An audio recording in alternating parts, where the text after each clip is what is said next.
On 13th day of our trip, we were at Vik, the very small southernmost village in Iceland. Unexpectedly, Vik had a fantastic boutique hotel, Vik E. Middle. After breakfast, we left for sightseeing. We were very excited to visit Skaftafell National Park and Jökulsárlón Glacier Lagoon, which are the landmarks of Iceland. Hardly had we travelled 2-3 kilometers when our driver took a turn. Probably due to the previous night's snowfall and heavy winds, our bus skid off the road. It got stuck and tilted in 30-degree position. It was a frightening situation. Two and three of us got off the bus, but it was too windy to remain out. Later, for some time, both doors of our bus automatically got locked. Our driver immediately called the emergency number. The rescue squad came in 20 to 25 minutes. Their non-stop, tireless, and unyielding efforts proved successful, and with two very thick ropes and chains and cranes, they tied our two wheels of the bus and pulled our bus horizontally and safely on the road. It was a difficult situation. Everyone was praying God, and 2-3 of us were extremely scared.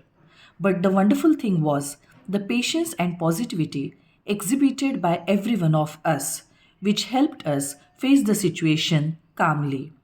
I was to the left hand side and so could make this video also and could see the great efforts of the trained rescue officers. We then returned to our hotel. There is an Icelandic proverb: if you don't like the weather, just turn around. The conditions on that day seemed impossible to predict as the weather in Iceland often turns on a dime. We were fortunate to get a narrow escape. Listening to the weather, we decided to remain at the hotel only, and thus it was a chill day for us.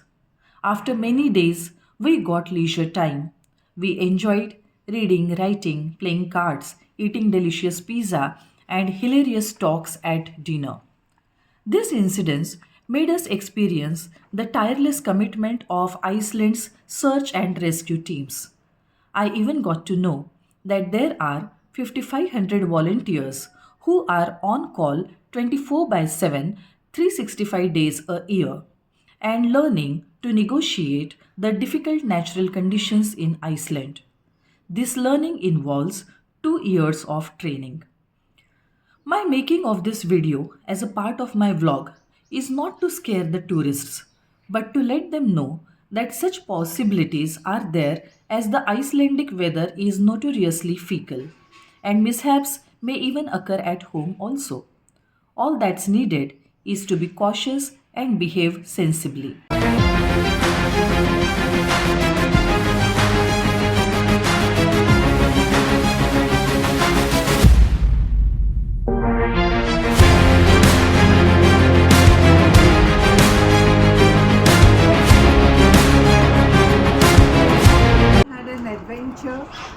We were stuck, our bus got stuck, and then after 2 hours they removed us from the snow, and now it's very cold. We have come back to the hotel.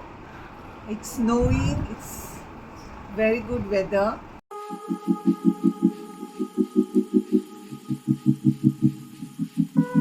My niece Shalaka did snorkeling in Iceland.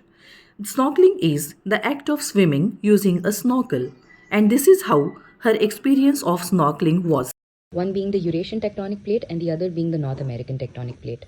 The rift between these two tectonic plates is called the Silfra Fissure, where you have water coming in from the long Jökull glacier, and it stays at a temperature of 2 to 4 degrees Celsius throughout the year, no matter how frigid or how warm it gets outside. We went in a group of 6 people, and our dive instructor Doris was kind enough to take pictures of us in her GoPro. We snorkeled for about a span of 45 minutes. The water was extremely clear. I saw 2 fish, but again, because I didn't have a camera of my own, I couldn't take a picture. I would strongly suggest taking a GoPro or renting one. Thingvellir National Park is the first seat of the parliament, which was out in the open in Iceland.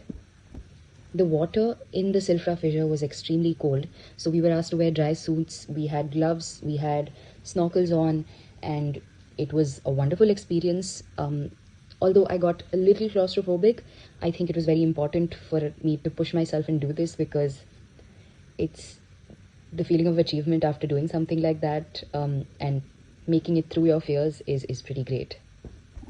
For the first half of the snorkeling, we passed through currents that were going in the direction we were going, and then eventually we had to swim against the currents, which was a little tough but mostly manageable and definitely worth it, because the Silfra fissure is the only place in all of Iceland where you can see some white sand. Otherwise it's all black volcanic sand. And this particular area was also called the Bahamas because it has white sand, unlike any other place in Iceland.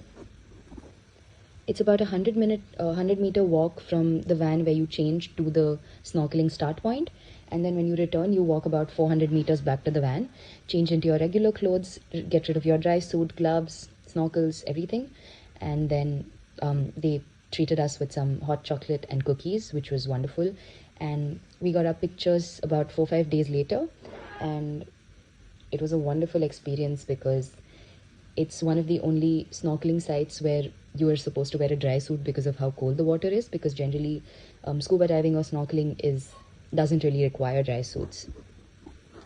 This is definitely a very, very unique experience and definitely a bucket list experience that everyone should have, or anyone who's going to Iceland can have on their itinerary. And as always, it's important to stay safe, make sure that you can swim, that you're comfortable in the water, that you're comfortable with the temperature, and of course have a great time and respect the place and its biodiversity. But Silfra fissure is definitely a bucket list experience for everyone.